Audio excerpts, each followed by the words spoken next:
Good morning, students. Today we are going to discuss about the chapter number 4, A Truly Beautiful Mind. कौन सा है? A Truly Beautiful Mind.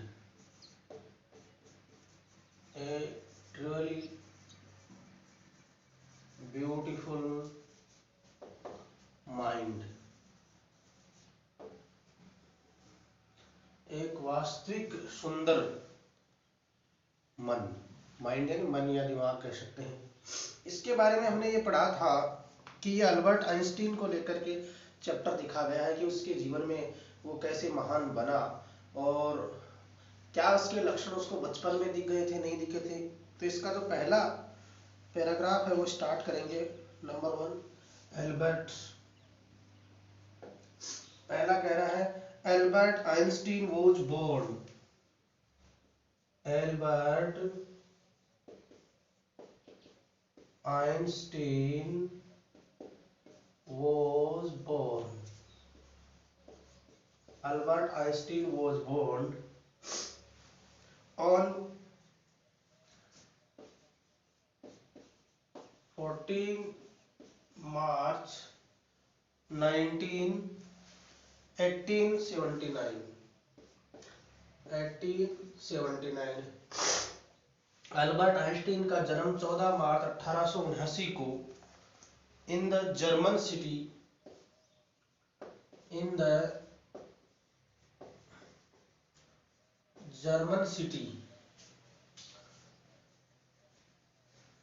German शहर के अंदर in the German city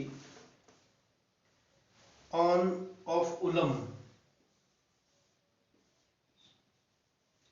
उलम Germany के Ulm शहर में हुआ. यानी अल्बर्ट आइंस्टीन का जन्म 14 मार्च 1879 को जर्मनी के सिटी जो है, जर्मन सिटी यानी जर्मन जो शहर है उसके उलम जो इलाका है, उलम जो क्षेत्र है उसके अंदर हुआ. Without any indication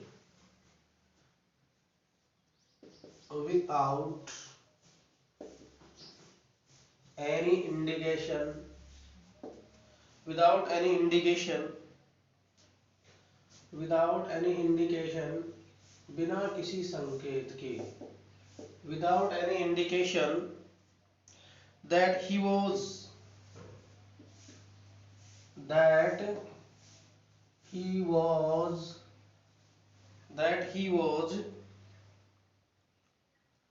destined for greatness,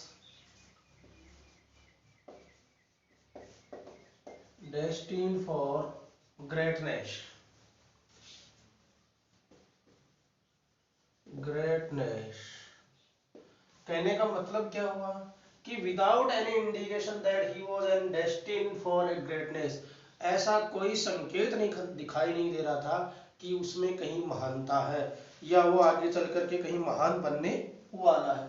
without any indication, ऐसा कोई संकेत नहीं था that he was destined for greatness, कि उसमें महानता की कोई क्वालिटी हो, महानता के कोई गुण हो, ऐसा बिल्कुल भी दिखाई नहीं दिया था. इंडिकेशन का मतलब होता है आपका संकेत और डेस्टिन का मतलब होता है भाग्य में था या नियति में था. अगली लाइन जो है ऑन द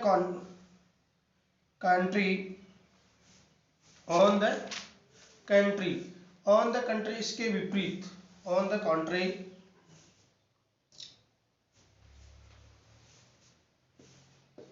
on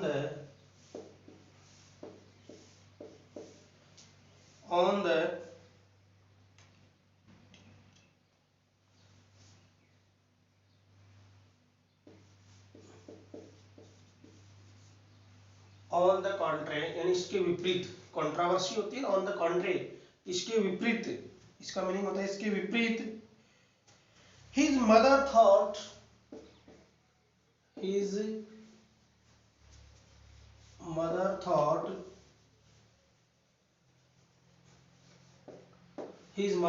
उसकी माताजी सोचती है, क्या सोचती है इस बच्चे को भविष्य को लेकर के. His mother thought Albert was a freak. Albert was A freak. उसकी माताजी ये सोचती थी कि अल्बर्ट कैसा है, फ्रीक है। फ्रीक का मीनिंग होता है असाधारण। कैसा है, फ्रीक यानी असाधारण है, सामान्य लोगों से कुछ हटकर है, असाधारण। Albert was a freak. Albert कैसा था, असाधारण, अजीब या सनकी। दो मीनिंग निकलते हैं इसके। और अल्बर्ट को अजीब भी कह सकते हैं या यूं कह सकते हैं सनकी है, जिसके मन में जो कुछ आए वही बोल देता है, फ्रिक। FREAK के फ्रेक के यहाँ 3 मीनिंग निकल रहे हैं। आप उसको असाधारण भी कह सकते हैं, अजीब भी कह सकते हैं, सनकी भी कह सकते हैं। To her, to her, to her his had seemed, यानी उसकी माताजी को, to her his had seemed यानी प्रतीत होता था, कैसा दिखाई देता था, लगता था, कैसा लगता था, मच टू लार्ज, बहुत ज्यादा बड़ा लगता था, much to large.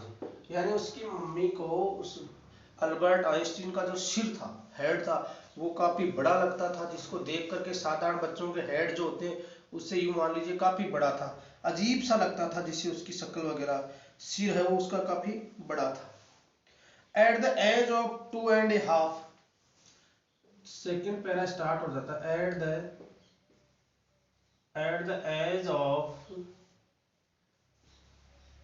2.5, at the age of 2.5 यानी 2 और आधा का मतलब 2.5 साल की उम्र में Einstein still wasn't talking,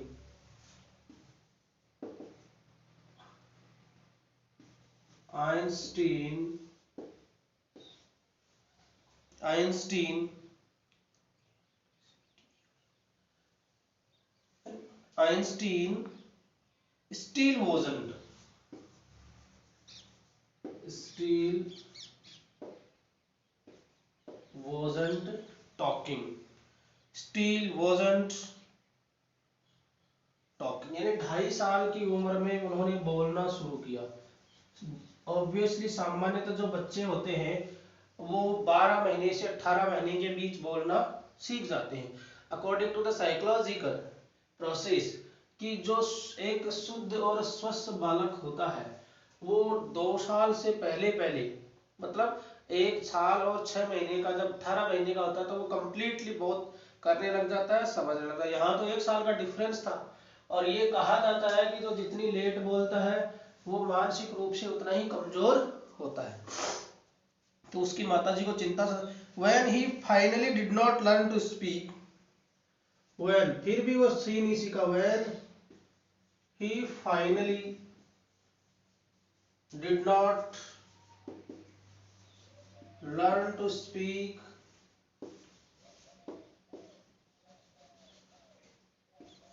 learn to speak when he finally did not learn to speak यानी 2.5 साल के बाद भी जब वह बोलना नहीं सीख पाया, क्या नहीं करना सीख पाया, बोलना नहीं सीख पाया, जब उसने बोलना सीखा तो when he finally did not learn to speak he uttered everything twice, he uttered everything twice, everything twice।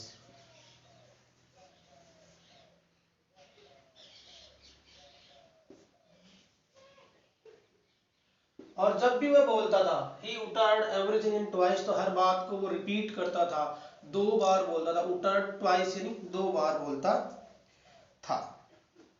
Einstein did not no,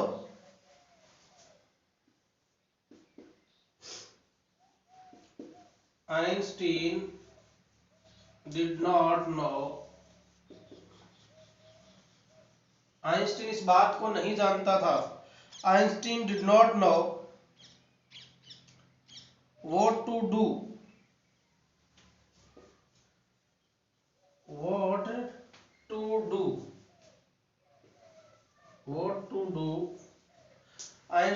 did not know what to do with other children's with other children's other children, ये नहीं जानता था कि अन्य बच्चों के साथ किस प्रकार खेला जाए या अन्य बच्चों के साथ क्या किया जाए, अर्थात उनके साथ किस प्रकार का व्यवहार किया जाए। कि Einstein did not know what to do with other children, Einstein इस बात को नहीं जानता था कि अन्य बच्चों के साथ क्या किया जाए, अर्थात उनके साथ कैसा व्यवहार किया जाए, कैसे खेला जाए, कैसे बातचीत करी जाए। इन बातों को लेकर के उसमें बहुत प्रॉब्लम थी, सामान्य बातें नहीं थी। And his playmates called him, and और हिज प्लेमेट्स, उसके खेल के जो सहपाठी थे यानी उसके साथी जो खिलाड़ी थे, कॉल्ड हिम, उनको पुकारते थे, कॉल्ड हिम ब्रदर बोरिंग या boring brother, called him brother boring,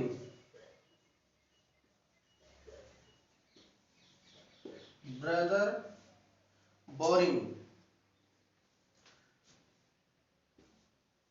boring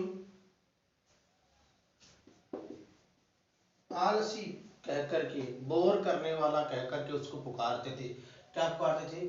the end his playmates, और उसके साथी खिलाड़ी जो थे या उसके जो साथी थे उसको बुलाया करते थे आलसी, नीरस कह करके, नीरस भाई कह करके, आलसी भाई कह करके उसको बुलाया करते थे।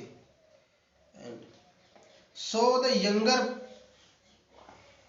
So the younger,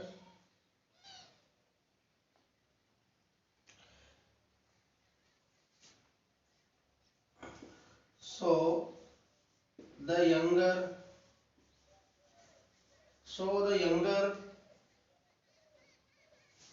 so the youngester, younge, so the youngster, so the youngster played by himself, played by himself, played by himself much of time, much of time, so the youngsters played by himself much of time, इसलिए युवा जो है उससे अलग ही बैठ करके खेला करते थे, यानी इसलिए छोटा बालक अधिकांश समय अकेले ही खेलता था। So the youngster played by himself much of time, अधिकांश समय उसके साथ कोई खिलाड़ी नहीं खेलता था, वो स्वयं ही खेलता रहता था। He especially loved, he especially loved, he especially ESPECIA, especially loved mechanical toys, mechanical toys, विशेष रूप से वह यांत्रिक खिलौनों को बहुत ज्यादा पसंद करता था। यानी he specially loved in mechanical toys, विशेष रूप से वह कौन से खिलौनों को पसंद करता था? यांत्रिक खिलौने हैं उनको पसंद करता था। And looking at his new born sister, looking देखते हुए, looking at his newborn sister, अपनी नवजात बहन को देख करके, looking at his newborn sister, माजा, जब उसकी बहन का जन्म हुआ उसके बाद में छोटी बहन जिसका नाम माजा रखा गया, he is said to have, he is said to have, he is said to have, he is said to have said, he is said to have said, उसे देखकर उसने कहा, जब उसकी न्यू बॉर्न सिस्टर को उसने पहली बार देखा तो उसने कहा फाइन, अच्छी है, कैसी है? अच्छी है, लेकिन but where are her wheels, but where are her wheels, लेकिन इसके पहिए कहाँ है? हर बात में उसको मैकेनिकल जो बातें थी वो दिखाई दे रही थी, हर बात पर उसको क्या दिखाई दे रहा था? टॉयज दिखाई दे रहे थे, खिलौने दिखाई दे रहे थे। वो तो उसने कहा कि ये बातें तो सब ठीक है, लेकिन इसके जो पहिए कहाँ है? जब उसने कहा he is said to said, he is said to have said, fine अच्छी है, लेकिन but where are her wheels, उसके जो पहिए हैं वो कहाँ है? बोले सिस्टर तो अच्छी है, लेकिन इसके जो पहिए हैं वो कहाँ है? इसलिए a headmaster once told his father, a headmaster, third वाला पैराग्राफ स्टार्ट कर देते हैं इधर से। ए हेडमास्टर, ए हेडमास्टर, एक प्रधानाध्यापक ने, headmaster said to his father, a headmaster said to his father, एक प्रधानाध्यापक ने उनके पिता से कहा, क्या कहा? That what Einstein choose a profession, said his father, a headmaster once said to his father, या once told his father that what Einstein, that what Einstein, that what Einstein choose as a profession, choose as a profession,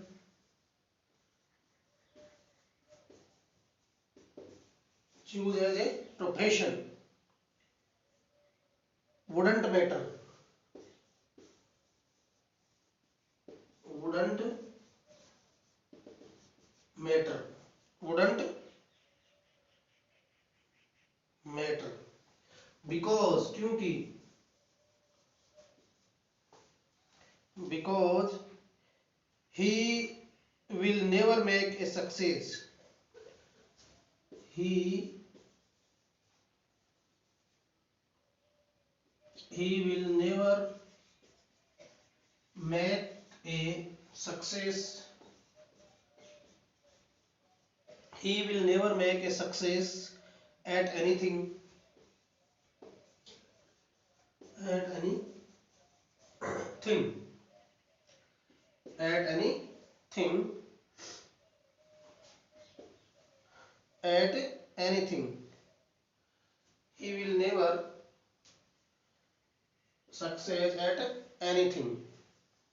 इसका हम देखते हैं अर्थ।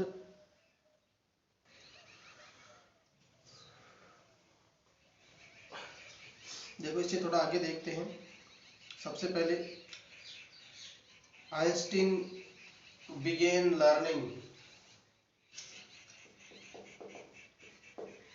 Einstein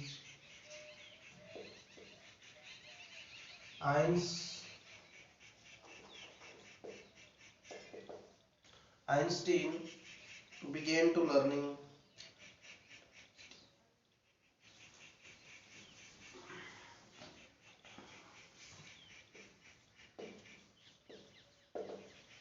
Einstein began to learning, Einstein began to learning, उसने सीखना प्रारंभ कर दिया, began यानी शुरू कर दिया, to learning, Einstein began to learning, Einstein began learning to play, Einstein began learning to play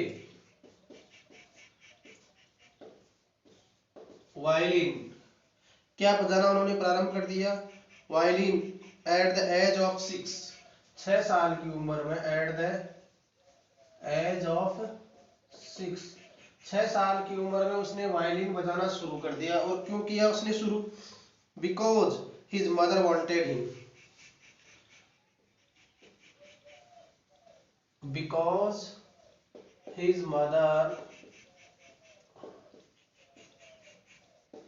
wanted him, क्योंकि उसकी माताजी ऐसा चाहती थी कि वो वायलिन बजाए, इसलिए उसने ये बजाना 6 साल की उम्र में शुरू कर दिया। हिम थ्रू, यानी उसकी माताजी उससे ऐसा करवाना चाहती थी कि आप वायलिन बजाओ, तो उसने 6 साल में ऐसा शुरू कर दिया। ही लेटर बिकेम, ही लेटर बिकेम, ही लेटर बिकेम, बाद में उसने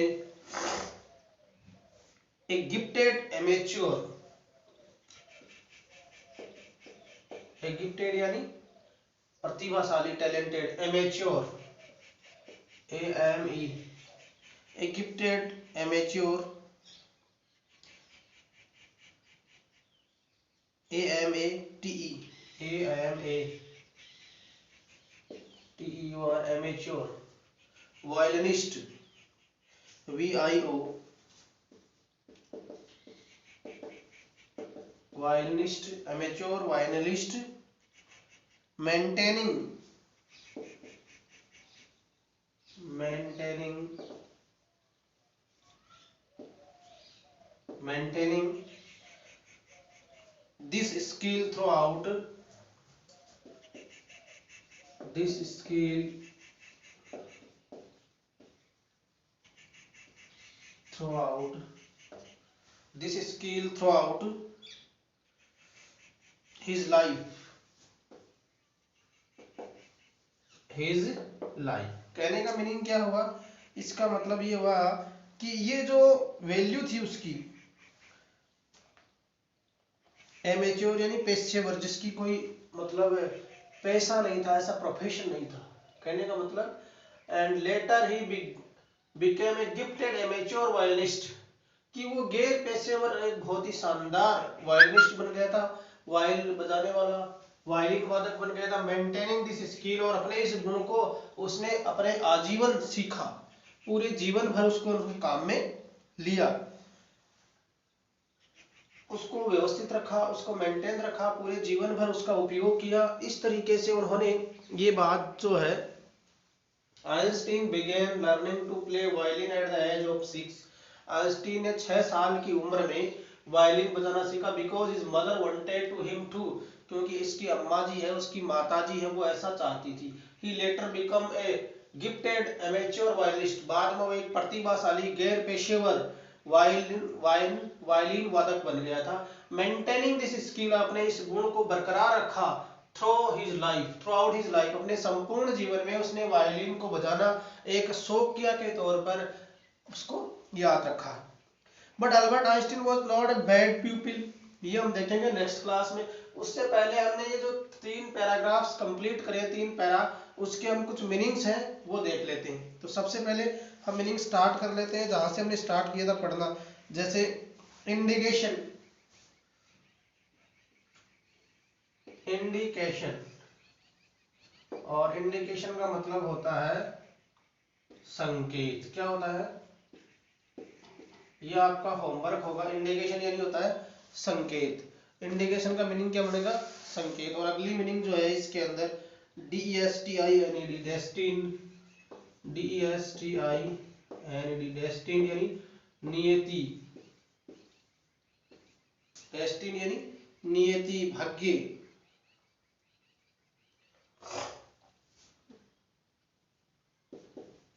नियति या भाग्य कह सकते हैं। और उसके बाद में आपकी मीनिंग आ रही ग्रेटनेस, महानता, GREATNESS, ग्रेटनेस यानी महानता, की उसमें कोई गुण या संकेत हमें नहीं दिखाई दे रहे थे। अगले पेज पर चलते हैं। फ्रीक, FREAK, फ्रीक यानी अजीब, सनकी, असाधारण, कई अर्थ हैं इसके। उसके बाद सीम्ड यानी प्रतीत होता था,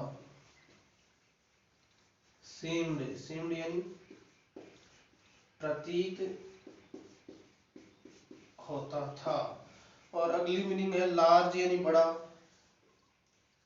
LARGE, लार्ज, लार्ज यानी बड़ा। और फाइनली FINIALLY, फाइनली यानी अंततः,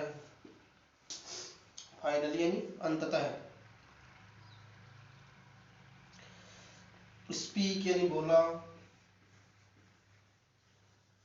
स्पीक यानी बोलना, सीखना या बोला। ट्वाइस यानी 2 बार। प्लेमेट्स साथी खिलाड़ी,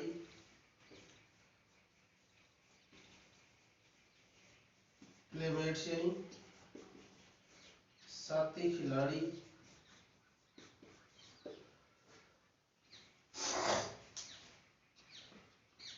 यंगस्टर, YOUNGSTER, यंगस्टर यानी युवा खिलाड़ी। यंगस्टर यानी बच्चा या लड़का,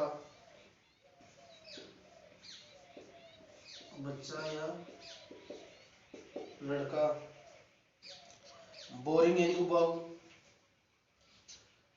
BORING, बोरिंग, बोरिंग यानी उबाऊ, जिससे आदमी परेशान हो जाए, अच्छी नहीं लगे वो बात उसकी, तो वो क्या होता है, उबाऊ लगता है, बोरिंग लगता है। अगली मीनिंग हम देखते हैं।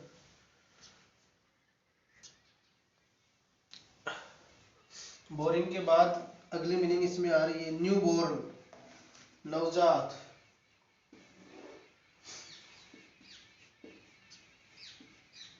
न्यू बॉर्न यानी नवजात, अर्थात नया नया अभी जिसका जन्म हुआ हो। टॉयज यानी खिलौने, न्यू बॉर्न यानी। व्हील्स यानी पहिए, व्हील्स यानी पहिए, गाड़ियों के जो पहिए होते हैं, खिलौनों के जो पहिए होते हैं वो। प्रोफेशन, PROFESSION, प्रोफेशन यानी व्यवसाय, धंधा, बिजनेस। अगली इसकी मीनिंग जो है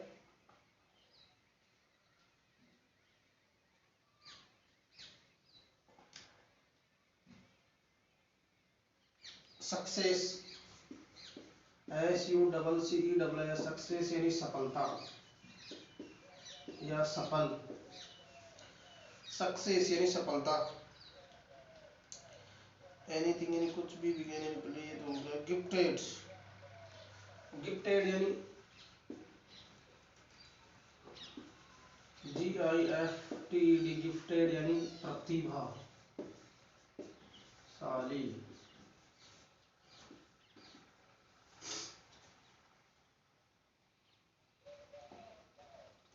एमेच्योर, गैर पेशेवर, AMATEUR, एमेच्योर यानी गैर पेशेवर, गैर पेशेवर। अगले मीनिंग के रूप में हम बात करें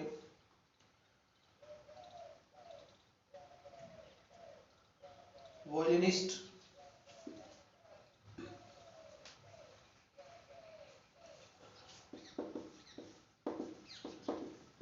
वॉयलिनिस्ट यानी वॉयलिन वादक, वॉयलिन को बजाने वाला। मेंटेनिंग,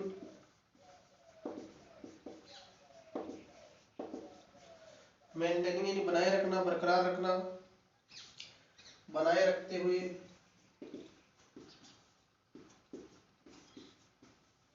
बनाए रखते हुए। स्किल यानी कौशल, कौशल, गुण, कला।